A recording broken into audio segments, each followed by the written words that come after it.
ఆహారము లేదని చింతయేలను, వస్త్రములు లేవని దిగులు ఏలను.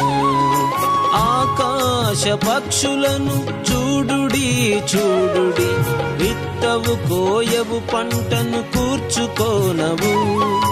ఆకాశ పక్షులను చూడుడి చూడుడి, విత్తవు కోయవు పంటను కూర్చుకోనవు.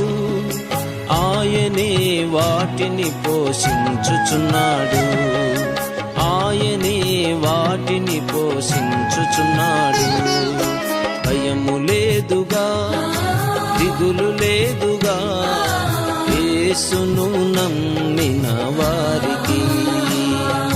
భయము లేదుగా, దిగులు లేదుగా, యేసును నమ్మిన